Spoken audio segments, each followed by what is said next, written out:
About a month ago, on September 20th, Hurricane Maria hit Puerto Rico. It's been absolutely devastating for the island, and the federal government's response has been pitiful. The United States did, our government, when we came in, did we do a great job? Military, first responders, FEMA, did we do a great job? You responded immediately, sir, and you did so.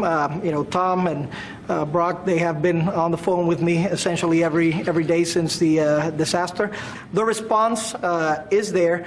Do we need to do a lot more? Of course we do. Not only that, but it's become apparent that a lot of people didn't even know that Puerto Rico is a part of the US and that Puerto Ricans are American citizens. I wouldn't even be surprised if Trump was one of those people, since he said he spoke with the president of the US Virgin Islands, even though the Virgin Islands are an American territory just like Puerto Rico. Obviously, people from Puerto Rico or the Virgin Islands deserve help and rescue efforts and compassion regardless of whether they're Americans or not. But the misconception that they're not Americans only hurts them more and allows large swaths of the American population to look the other way. But anyway, Trump's failure when it comes to Puerto Rico has gone much further than that. But what was going through your mind when the President of the United States in the Oval Office turned to you yesterday and asked you how great a job he was doing?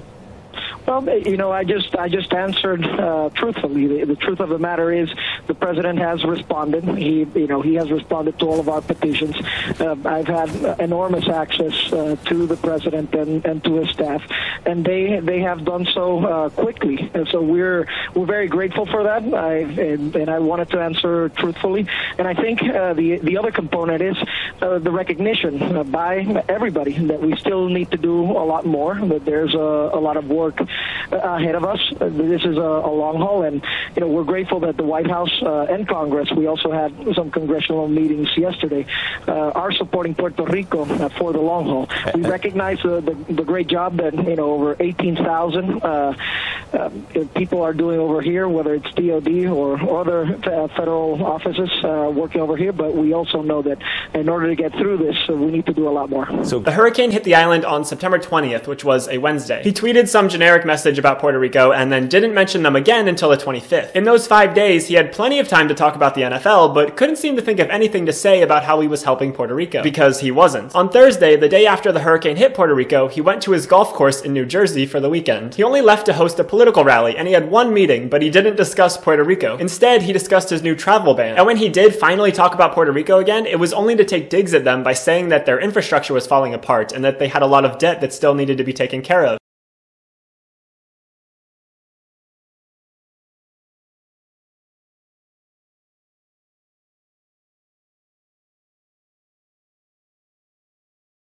Governor Rosero, some people have trouble squaring the two things you said. At first, when we asked you about the crisis, you described a crisis of a place that has 80% of the people without electricity, many people without water, people in shelters, hospitals running on backup generators.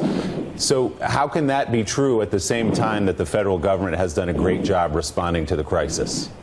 It's the level of devastation, and I would invite anybody to come over here. We've had several CODELs. We've had people come to Puerto Rico, and essentially when you have a Category 4, Category 5 hurricane that's very slow and it just brushes through the middle of the island, the level of devastation is unprecedented. When you don't have an energy grid that sustains your hospitals, that sustains your waterways, telecoms, and so forth, all of those components break down, and we're talking about access to 3.4 million U.S. citizens.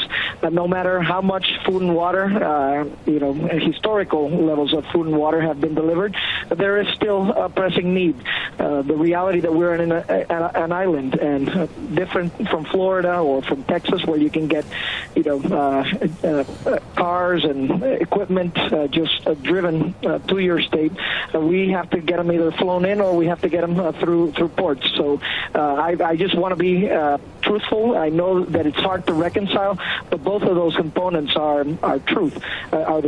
There is an effort. The men and women on the ground are working hard so that we can get out of this emergency phase, but we still need to put the pedal to the metal and work as hard as possible, find creative ways to get out of the emergency and to stabilize the situation. And of course, on a parallel track, which I think is very important, very critical, look forward and see how we can rebuild Puerto Puerto Rico in a much stronger, much better, a much smarter way. That would be the the positive outcome, the silver lining in all of this. If we can use all of these resources, not only to put things back together again, I think that wouldn't be acceptable, but rather to put Puerto Rico in a much stronger position than before. Well, which isn't exactly the most reassuring message, and it's certainly not something he'd say about a mainland American city struck by a hurricane. And all this time, Puerto Rico was in dire need of help. Basically, the whole island was without power, and there were reports that half of the 3.4 million people on the island didn't have access to clean drinking water. Lack of power and clean water is still a problem on the island even a month later, but it was even worse as Trump was relaxing at his golf resort, failing to help. But what was going through your mind when the President of the United States in the Oval Office turned to you yesterday and asked you how great a job he was doing?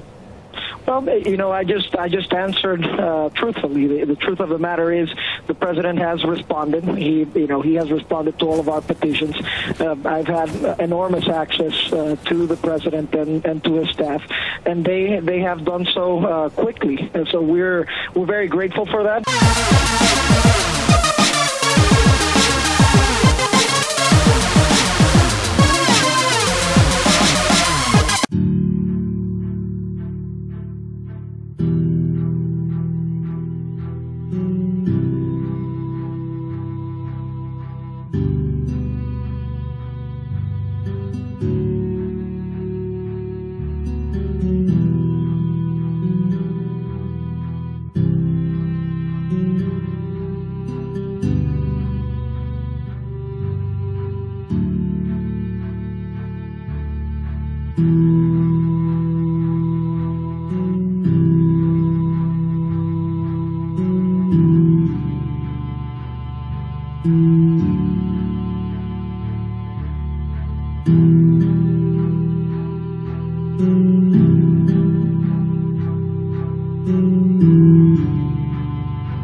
Thank you.